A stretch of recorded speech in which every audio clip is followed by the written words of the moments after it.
One ruthless man and his army took over an entire town, killing anyone who refused to obey.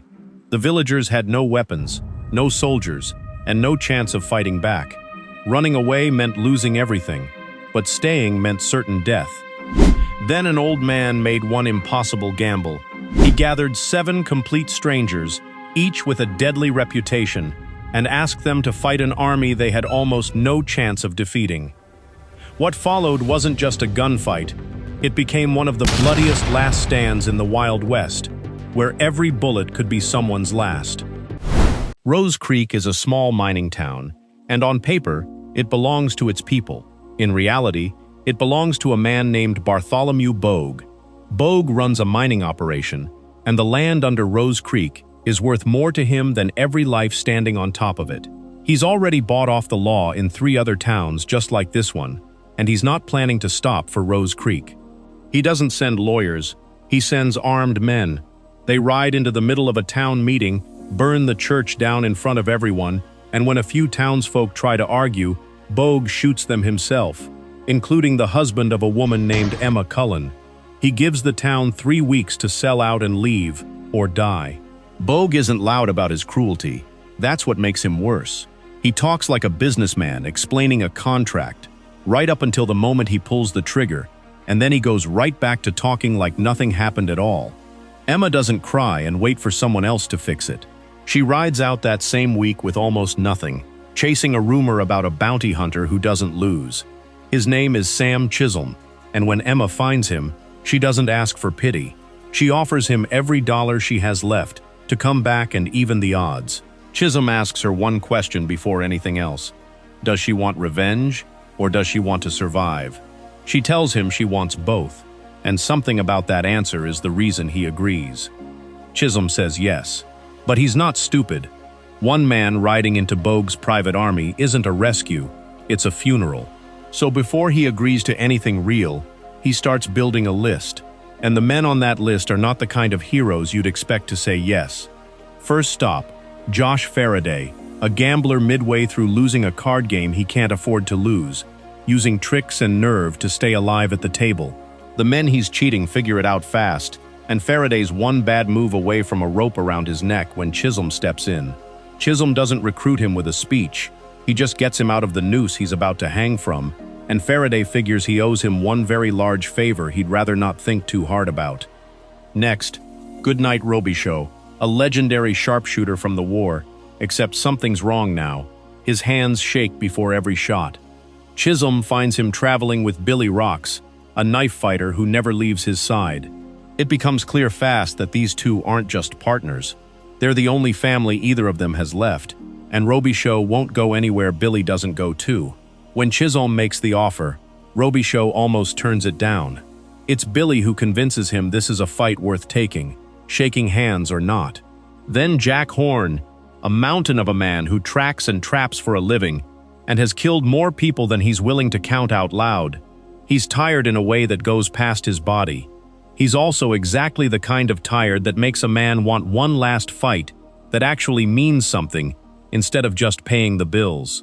Chisholm finds him half buried in guilt over the number of men he's put in the ground for money, and offers him a chance to put a body count towards something he can live with.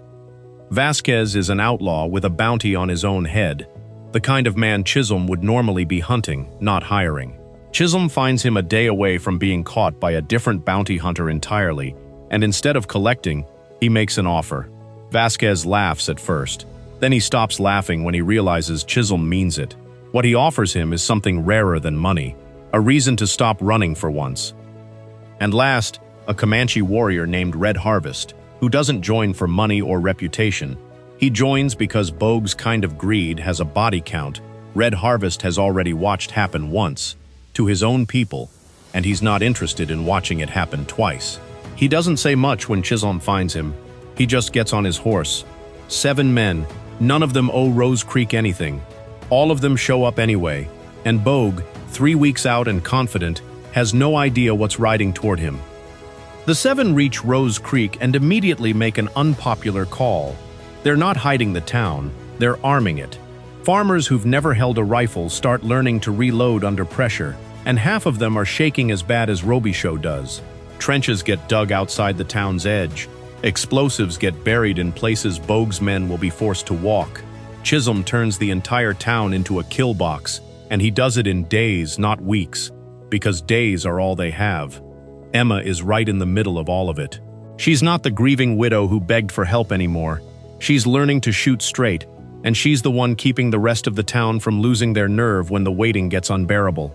There's a moment where an older townsman tells her to go hide with the children, and she just hands him a rifle instead and tells him to get to work. In the quiet before everything breaks loose, you get to see who these men actually are outside of a gunfight. Faraday teaches a kid card tricks like it's the most normal thing in the world, and for a few minutes he's not thinking about the deaths and the danger, just about making a scared kid laugh.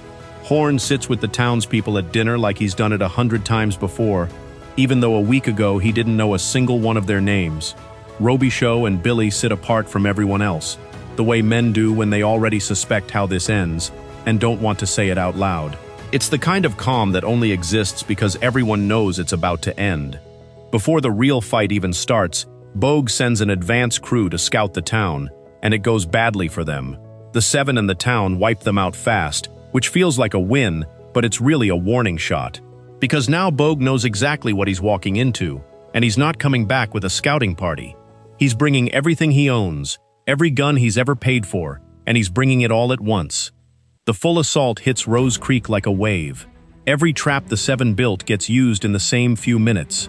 Faraday's explosives level entire lines of Bogue's men before they even reach the town's edge. Robichaud, hands still shaking, has to fight through his own fear just to make the shots that matter. And everyone he lands is a small war against himself as much as it is against the enemy in front of him. Horn throws himself into the worst of the fighting, protecting farmers who, a week ago, were complete strangers to him and are now people he'd die for. It is not clean, and it is not stylish. Men on both sides go down in the dirt, and the film refuses to let you enjoy it. Every kill costs the Seven something, and you feel each one land. Rose Creek is winning the first wave, but Bogue hasn't played his last card yet, and when he does, it turns this from a fight into a massacre. Bogue throws everything he has left at the town, his remaining men, his weapons, his money's last defense of itself. This is where the Seven start dying. Robichaud finally beats his own fear completely, in the film's most emotional moment, standing steady for the first time since the war, and it costs him everything he has left to give. Billy Rocks doesn't leave his side, right up until the very end, exactly the way he never has. Others fall defending a town that barely knew their names 2 weeks earlier, and the film doesn't rush past a single one of those deaths. In the chaos, Chisholm finally corners Bogue himself. It's not business anymore. Bogue built his empire on other people's blood, on burned churches and broken towns just like this one, and Chisholm makes sure Rose Creek is the very last one. When the smoke clears, Rose Creek is still standing. Emma stands in the middle of a town that's scarred but hers again, and hers on her own terms this time, not because a company let her keep it.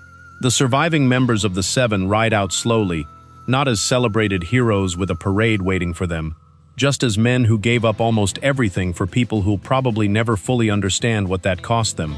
The town buries its dead alongside strangers who became something closer to family in less than 2 weeks, and nobody pretends that's a fair trade. 7 men rode in to save a town that couldn't save itself. Some of them didn't ride back out. That's the trade this movie is actually about.